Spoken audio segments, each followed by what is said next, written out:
Bahasa Korea Ternyata bolak-balik, Kak, aku baru ngerti.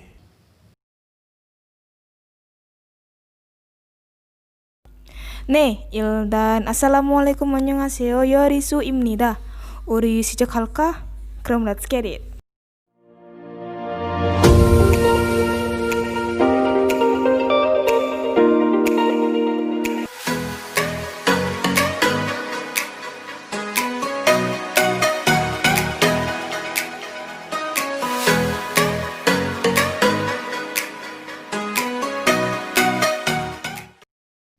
Iya, bola-bola sekarang kita akan belajar tentang tata bahasa Korea.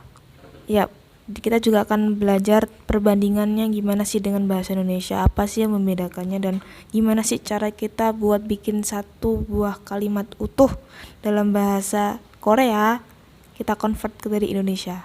Nah, ternyata bahasa Korea tuh punya struktur bahasa yang berbeda, struktur pembentuk kalimat yang berbeda. Maksudnya gimana sih, Kak? Ya, di sini ya, kalau kalian lihat di sini ada ide itu Indonesia, iya, KR adalah Korea. Nah, kita lihat strukturnya di sini nih. Nah, Indonesia punya struktur SPOK ya. SPOK. Subjek, predikat, objek, keterangan. Yang selalu kita pelajarin waktu SD, SMP, SMA ya. SPOK, SPOK, SPOK. Enak sampai Anda. Ya. Terus di Korea gimana? Di Korea ternyata nggak kayak gitu, teman-teman. Ya, di Korea tuh dibalik. Apanya sih yang dibalik ya? Terus dulu ya, di sini ada SKOP. SKOP. Ya, SKOP adalah subjek, keterangan, objek, baru diakhiri dengan predikat. Nah, ini kan. Di sini bedanya ada dua struktur ini kan beda nih. Ini sama ini beda. Ya, maaf. Ruwet ya. Ya, ini beda nih. Iya Allah. Ini SK ya, K di sini ya. Nah, ini beda kan? K-nya harusnya kan di sini nih. Nah, ini silang di sini nih. Nah, itu yang membedakannya. Indonesia dia pakai SPOK, sedangkan Korea SKOP. Oke, langsung ke contoh aja deh biar lebih enak memahaminya. Oke, kita hapus dulu ya sebentar. Iya, di sini kita ada contohnya. Saya makan nasi di dapur nih ya. Saya makan nasi di dapur. Dalam bahasa Indonesia itu sudah benar penempatannya. Saya di awal, makan kedua, nasi ketiga di dapur sebagai penutup. Saya makan nasi di dapur. Kalau dalam bahasa Korea itu keliru. Sayanya di depan. Ya, sayanya di depan. Terus di dapur. Di dapur. Setelah di dapur, nasi dulu. Ya, nasi baru makan. Ya, saya di dapur, nasi makan. Itu dalam konteks bahasa Koreanya.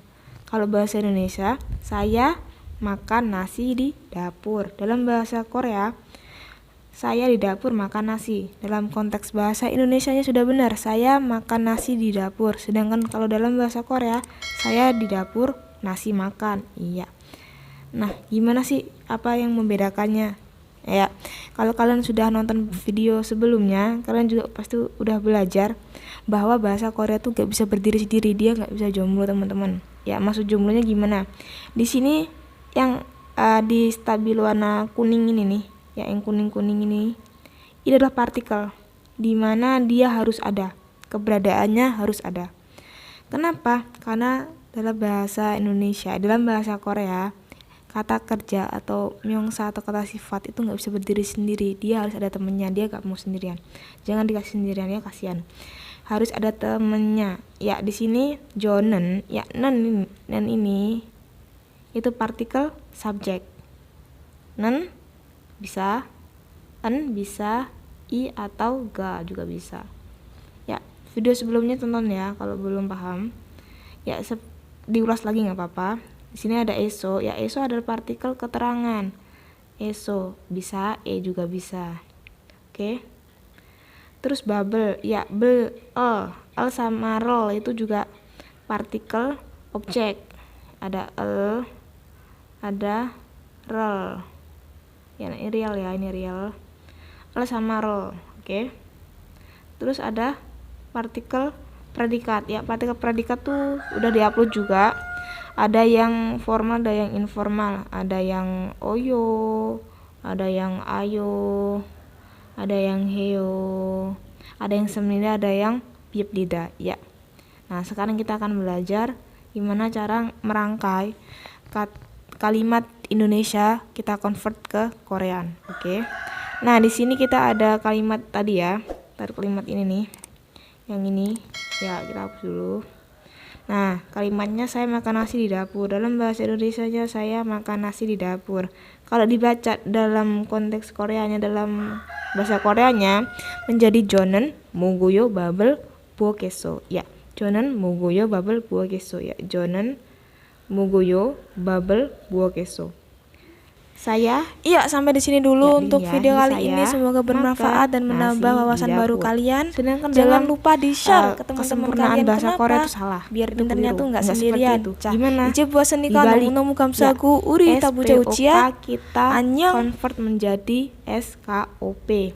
Ya, SKOP yang ini nih ya, SKOP. Nah, di sini saya di dapur nasi makan. Ya, dalam bahasa Koreanya menjadi Jonen. Ya, Jonen Buokeso Babel Mogoyo. Ya, Jonen Buokeso Babel Mogoyo. Saya di dapur nasi makan. Jonen Buokeso Babel Mogoyo. Mogoyo menjadi di akhir, predikat di akhir. Oke, udah mulai pusing. Dalam bahasa Indonesia dia punya SPOK. Dalam bahasa Korea dia punya SKOP. Jadi dibalik ya. Contohnya aja deh. Yuk kita lanjut ke contohnya. Ya, di sini ada contohnya nih, ada lagi. Nah, di sini dua ya, contohnya ada dua. Yang pertama kita bahas satu persatu dulu ya. Saya minum teh di kamar. Ya. Saya minum teh di kamar. Jonen 방에서 차를 마셔요. Ya, Jonen ya di sini ya, Jonen nih. Minum di akhir nih kan masoyo, teh tetap di kamar bangeso. Ya, pusing ruwet ya.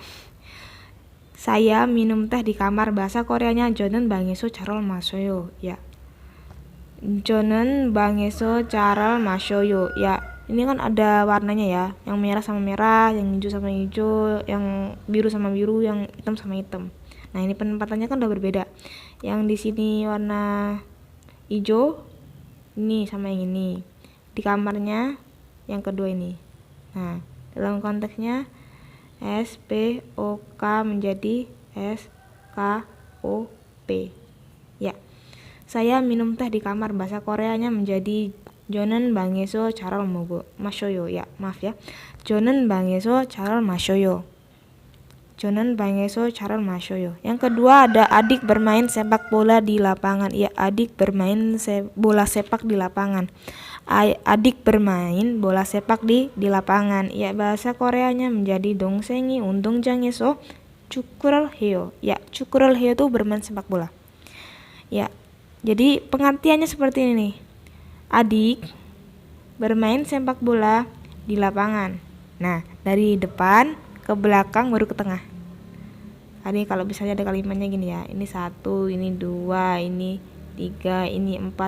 Pengertiannya dalam bahasa Indonesianya ini 1, ini 2, ini 3, ini 4. Jadi dari awal lari ke belakang, terus maju. Paham ya? Kita ulangi sekali lagi gimana cara mengartikannya biar nggak bingung. Ya, di sini ada Jonen 방에서 차를 마셔요. Ya, saya minum, 마셔요 minum, 차를 teh, 방에서 di kamar. Ya, saya minum teh di kamar. Urutannya jelas ya, 1, 2, 3, 4. Oke. Yang kedua, 동생이 운동장에서 축구를 해요. Ya, saya ya, adik bermain bola sepak di lapangan. Urutannya 1, 2, 3, 4. Ya, Jadi itu dulu untuk video kali ini, gimana caranya mengkonvert bahasa Indonesia ke Korean. Iya, sampai di sini dulu untuk video kali ini. Semoga bermanfaat dan menambah wawasan baru kalian. Jangan lupa di-share ke teman-teman kalian. Kenapa? Biar pinternya tuh nggak sendirian. 이제 보았으니까 너무너무 감사하고 우리 이따 보자 우치야. 안녕.